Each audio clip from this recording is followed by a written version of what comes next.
Hi, my name is Dr. Stephen Macaluso, and let me take a minute to tell you about the MSK Medicine Group.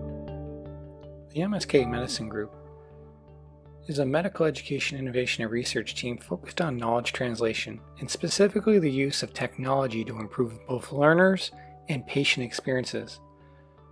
The team is made up of an ever-growing group of medical students and residents who develop and implement innovation and research in collaboration with key members of Parkwood Institute, including fellow physiatrists, psychologists, PhDs, and other researchers.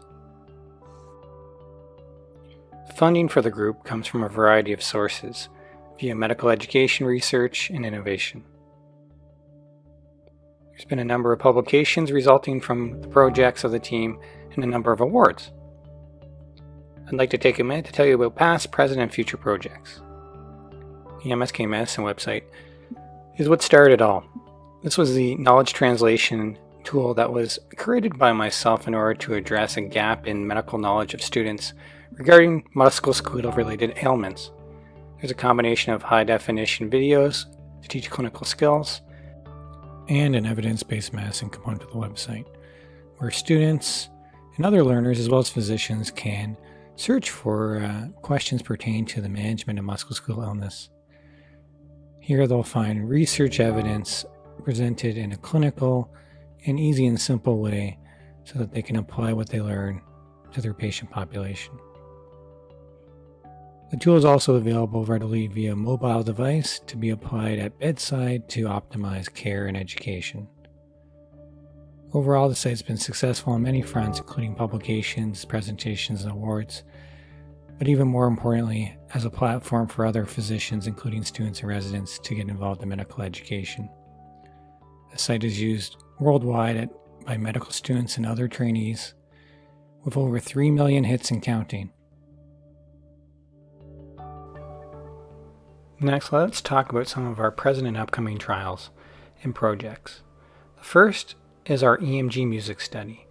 EMG, or electromyography, is a test done to investigate for peripheral nerve injury.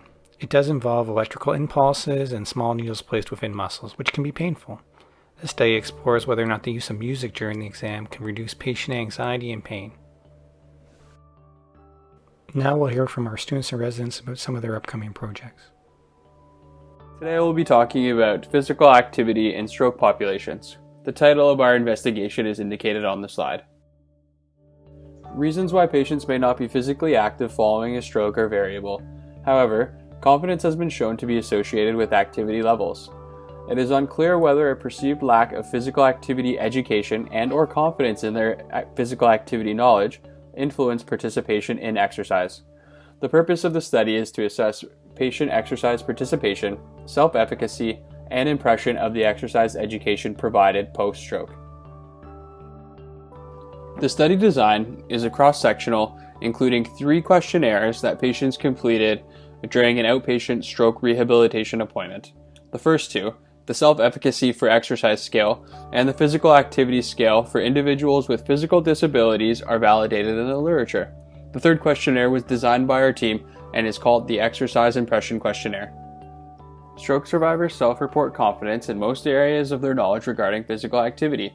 Potential areas for improvement include patient knowledge of exercise guidelines, as well as community resources available for activity, and recognizing potential barriers to exercise, including depression, fatigue, and pain.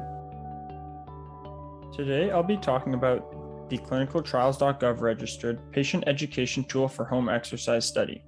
We decided to do this study because a lot of patients were presenting to clinic with both hip and back pain. And so Dr. Macaluso and I had the brilliant idea that maybe we should get people to perform exercise to help reduce this pain. The only issue is it's kind of tough to get people to stick to exercise programs. So we thought maybe if we could create specific videos, instructional videos for these patients, they'd be more likely to stick to exercise programs.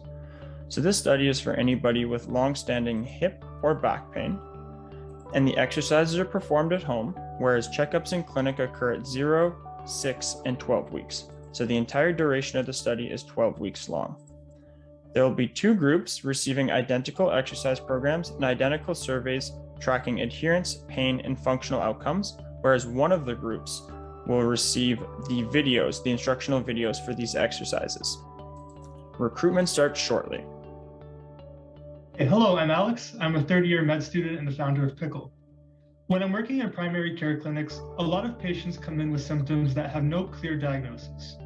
This diagnostic uncertainty leads primary care physicians, or PCPs, to order avoidable tests and refer patients unnecessarily, increasing wait times for specialists. So last July, we created Pickle.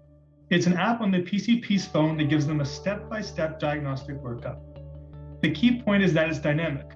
It thinks like a specialist, so at each step, it looks at the known information and recreates itself to provide the highest yield next step. So it's not a flow chart. It adapts to each situation differently, like a specialist would, making diagnoses faster and more accurately. The doctor chooses a symptom like diplopia or an MSK back pain and answers the first few questions so we can get an idea of what's going on. At this point, Pickle gives the next best step and explains why. It also shows the most likely diagnosis by rank and explains what findings support or refute each diagnosis.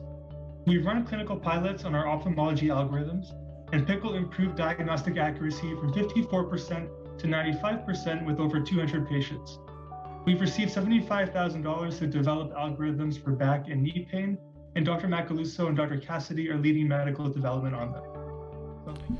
Thanks for taking the time to learn about the MSK Medicine Group. If you have any questions, please contact us.